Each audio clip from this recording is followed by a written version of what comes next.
O Gabriel já está aqui com a gente. O Gabriel, bom, primeiro parabéns por toda a cobertura que você fez lá no Líbano, lá no sul do Líbano. Sei que você já está de volta ao Brasil. Eu queria que agora que você saiu daquele ambiente de conflito, está no Brasil, com mais calma, como você observa esse conflito? Você que já cobriu a Ucrânia, cobriu a guerra da Síria, como você vê a singularidade desse conflito no sul do Líbano? Você descreveu muito a destruição que você observou ali. Se você pudesse contar para a gente, Gabriel. Boa noite, Guga. Boa noite, Marita. É um prazer estar com vocês aqui. Agora, pela primeira vez, entrando no vivo, sem uma bomba caindo perto. Estou aqui atrás, vocês podem ver na maravilhosa cidade de Goiânia, no estado de Goiás. E realmente, assim, nós passamos 2 meses na cobertura no Líbano, onde eu fiquei mais lá ali no sul do Líbano, fazendo a cobertura daqueles deslocados, das pessoas que tiveram suas casas bombardeadas, muitas dessas pessoas brasileiros, libaneses, que hoje não têm para onde voltar mais. E é uma situação completamente catastrófica. Parece que essa guerra não chega a um fim. O Irã, por um lado, financiando o grupo Hezbollah, fomentando essa guerra, o Netanyahu, que também quer que essa guerra continue para que ele não entre num processo de prisão em Israel, e os civis dos dois lados, tanto no norte de Israel quanto no sul do Líbano, pagando o preço total de uma guerra que ninguém realmente sabe o motivo e até onde vai chegar. A gente estava vendo ali, Chain, as imagens que você fez no norte de Israel, que é onde você esteve por último, né? Antes de voltar ao Brasil. Aí eu queria que você contasse um pouco o que você viu no norte de Israel, como é que essa população de lá, que é a mais atingida pelos ataques do Hezbollah, como é que eles se sentem? Marita, eu saí do Líbano, peguei um voo para a Jordânia, e da Jordânia eu fui direto para Israel, onde eu fui até a cidade de Metula, que faz fronteira ali com o sul do Líbano, a cidade de Metula que fica no norte de Israel, a fronteira com a cidade de Kafr Killer, Tibnin, que são cidades que estão completamente arrasadas. Acho que não existe uma casa em pé naquelas localidades ali de onde eu estava ali, da cidade de Metula. Eu consegui filmar cidades completamente arrasadas.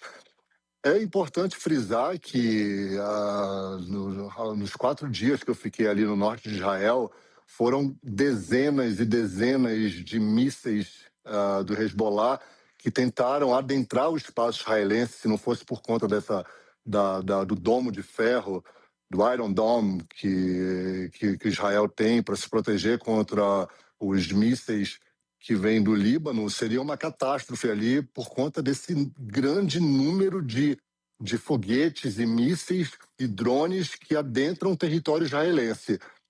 Eu fiquei uma noite, essas bombas começaram às 3 da manhã e elas acabaram somente lá pelas 3 horas da tarde.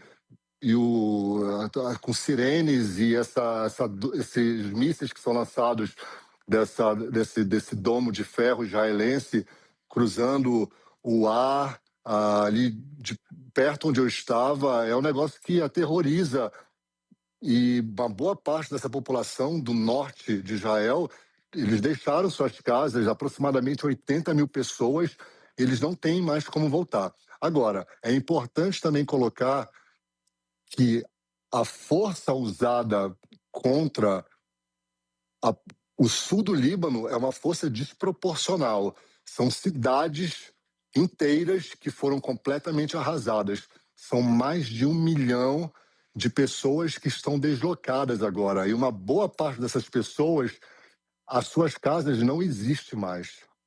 E então a catástrofe do Líbano, mesmo que a guerra termine hoje, a catástrofe ela vai perdurar por muito e muito tempo, porque uma boa quantidade dessas pessoas que tiveram que deixar suas casas e continuam deixando. Vamos lembrar que hoje teve ordens de evacuação, teve o bombardeio em Dária, que as pessoas tinham retornado às suas casas logo após esse início desse cessar-fogo que foi implementado não oficialmente, mas de uma certa forma. As pessoas retornaram para suas casas, que elas estavam morando ali na beira-mar, em Beirute, onde nós estivemos várias vezes, e elas retornaram para suas casas em Darra. Após esse bombardeio de hoje, o fluxo de pessoas deixando novamente, eu até perdi as contas de quantas vezes eles deixaram suas casas já durante esse processo, durante o início da guerra em 2 de março, e tiveram que retornar às suas casas, agora deixaram novamente. Então, eu acho que a catástrofe, além dos bombardeios, das mais de 200 crianças mortas, esse é um número bastante expressivo, que é importante se colocar também. São mais de 200 crianças que foram mortas por ataques aéreos. Eu digo não só crianças, bebês, recém-nascidos, famílias inteiras dizimadas por conta de ataques aéreos, que tiveram que deixar suas casas, que morreram por conta de bombardeios israelenses no território libanês. Muitos desses bombardeios sem nenhum tipo de aviso antecipado, como é de praxe o exército de Israel lançar esses avisos, mas muitas dessas casas foram bombardeadas sem avisos e foram famílias e famílias dizimadas. Algumas dessas famílias, brasileiros também, nós fizemos a cobertura. E o norte de Israel, de mais ou menos 80 mil pessoas que deixaram suas casas, não conseguem retornar, também por conta dessa instabilidade diária de mísseis e drones e foguetes do Hezbollah adentrando o espaço israelense, mas sendo contido por conta do domo de ferro, que é bastante eficaz ali na fronteira norte de Israel. Chaim, você está em Chaim, Goiânia. você foi para os dois lados? Desculpa, fala, Guga. Não, pode perguntar, Marita. Não, é que eu queria só para perguntar mais... lembrar o seguinte, Vamos lá, que a gente vai lá, vai Guga. ter esse material todo aí coisa. que ele filmou no Líbano e tal, vai se transformar num documentário que a gente vai exibir, acho que em agosto. A gente ainda não tem uma data certa, mas temos um material muito forte.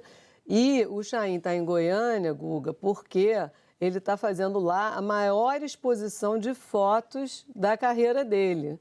E a gente tem algumas dessas fotos aqui e eu queria que o Chaim falasse um pouco sobre essa exposição, Chaim. Vamos lá. Essa exposição 10 anos de Guerras Sem Fim foi o lançamento do livro que foi publicado há 2 anos atrás, e a gente está rodando algumas partes do Brasil com essa exposição, e agora em Goiânia, onde vai acontecer a abertura no dia 10 de junho, no Centro Oscar Niemeyer, onde vão ser mais de 90 fotografias de diferentes conflitos. São 9 capítulos entre Líbano, Israel, Gaza, Síria, Iraque, a guerra contra o Estado Islâmico. Fotos novas do Líbano que eu fiz algum tempo atrás, umas semanas atrás, fotos de combatentes curdas iranianas que lutam contra o regime iraniano na fronteira do Kurdistão, a guerra na Armênia com a invasão do Azerbaijão. Então, diferentes conflitos, eu acho que é um momento muito importante de se conversar sobre isso, porque o mundo está cheio de guerras acontecendo, e guerras que parecem intermináveis, ciclos de ódio. Então, eu acho que expor essas fotos aqui em Goiânia, agora, nesse momento, é um momento necessário para se debater sobre o avanço da nossa própria destruição como seres humanos.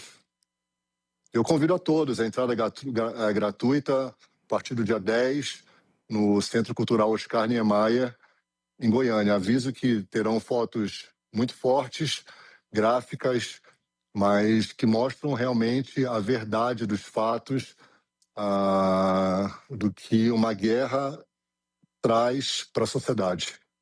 Guga, desculpa, por favor.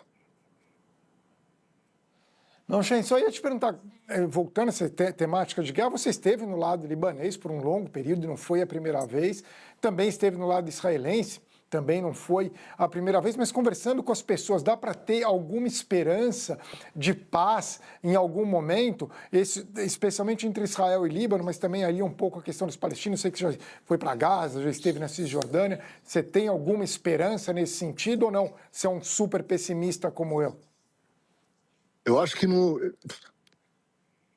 É uma pergunta muito complicada essa, Guga. Na verdade, se eu tenho esperança assim, uma esperança que não haverá uma guerra ou que haverá uma paz. Eu acho que uma paz imediata é impossível de acontecer.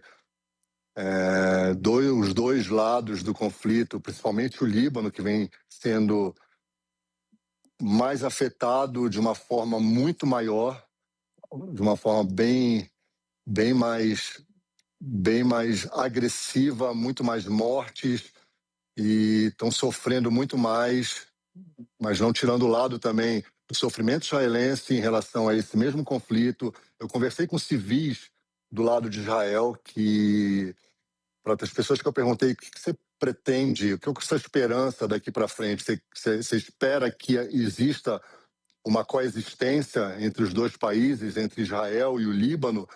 E foram respostas positivas desses civis, que eles gostariam de passar férias no Líbano. Mas a gente percebe que essa voz civil é uma voz que, nesse momento, é muito irrelevante de todos os lados. A gente vem batendo bastante nessa tecla sobre indo para o lado do Líbano, onde eu fiquei quase 2 meses, na verdade.